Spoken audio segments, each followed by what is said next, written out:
ne reste plus rien du bâtiment patrimonial qui a été la proie des flammes mardi soir. Ça fait très vide.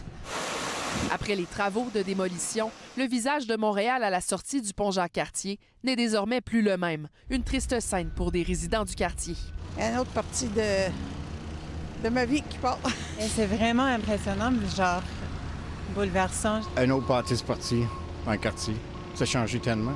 En matinée, les enquêteurs des incendies criminels du SPVM, accompagnés d'un maître-chien, ont finalement eu accès aux décombres. La cause de l'incendie demeure indéterminée. Le SPVM a demandé l'assistance de la Sûreté du Québec, plus spécifiquement de son unité canine spécialisée en détection de victimes, afin de s'assurer qu'il n'y en avait pas.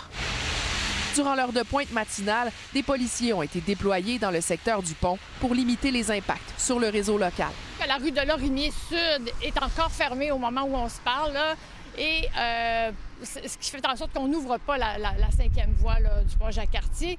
Il y a quand même plusieurs partenaires qui doivent se coordonner là, pour qu'on aille de l'avant avec la réouverture de la 5e voie du pont.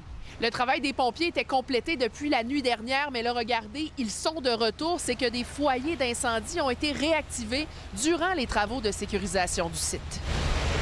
Vers 17 h, en pleine heure de pointe, la circulation a repris sur l'avenue de Lorimier. Une réouverture temporaire. L'avenue sera fermée à nouveau tôt demain matin pour des travaux, selon le SPVM. Élisabeth Laplante, TVA Nouvelles, Montréal.